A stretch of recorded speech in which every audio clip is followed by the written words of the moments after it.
Il y a des dominations sans hégémonie. Alors on peut exposer qu'est-ce que ça veut dire, qu'est-ce que c'est une domination sans hégémonie? Bon, l'idée pour être, je vais caricaturer un peu, mais une domination avec hégémonie, c'est-à-dire qu'il y a une domination des classes hautes sur les classes basses, mais que cette domination, elle est d'une certaine manière acceptée par les classes basses, elle est stabilisée, et il y a, pour un certain nombre de raisons, peut-être mauvaises, peut-être bonnes, une forme d'acceptation du pouvoir tel qu'il est.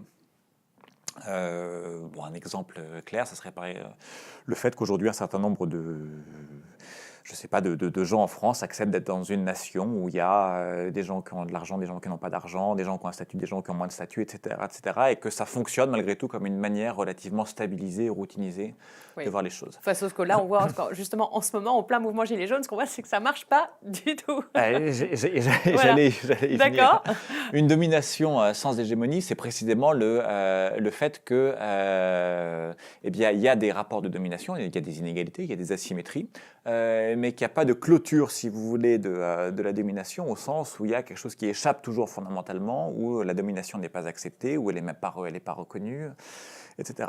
Ouais. Alors, c'est vrai que on pourrait dire que peut-être il y a toujours en réalité que l'hégémonie n'est jamais complète. Ouais. Que même dans des pays comme la France, où l'État moderne est relativement ancien, il est stabilisé, où la violence physique est depuis longtemps euphémisée ou en tout cas mise de côté, etc.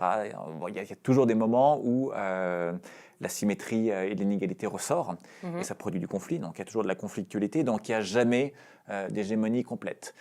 Ça oblige à réfléchir sur c'est quoi les subalternes, parce que c'est un concept qui n'est pas très facile à saisir, les subalternes. Et ça veut dire quoi est-ce qu'il y a des actions politiques chez les subalternes, puisqu'ils sont hors des institutions, des cadres normalisés de l'action politique? Est-ce qu'on considère quand même que c'est politique ce qu'ils font dans les subalternes? Vous voyez ce que je veux dire? Ouais. Ces questions, elles se posent pour l'histoire indienne, mais là, moi, je trouve qu'actuellement, elles sont... Oui, je suis d'accord. Hein, Là, je suis tout à fait d'accord. Là, je trouve que c'est ce qu'il y a à la fois de plus commun avec la pensée subalterne et de plus intéressant et nouveau de ce qui se passe en ce moment. Bon, Goa, il part de l'idée qu'un certain nombre de comportements qui ont été classés par les historiens comme étant pré-politiques ou apolitiques ou non politiques ont en réalité une dimension politique forte. Et ça, j'ai envie de dire, c'est un coup de force théorique absolument génial, extrêmement important.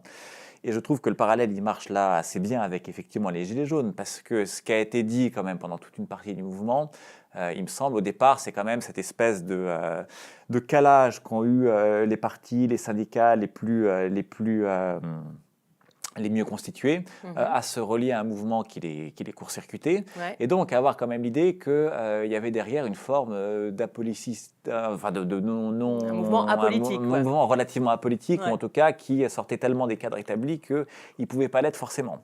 Et ça, de ce point de vue-là, c'est extrêmement intéressant. Je suis absolument d'accord. Oui, parce qu'il apparaît qu'en fait, si, c'est politique. En tout cas, avec la grille de lecture de la pensée subalterniste, on a vraiment l'impression que ça permet de saisir le mouvement des Gilets jaunes avec des outils conceptuels ajustés.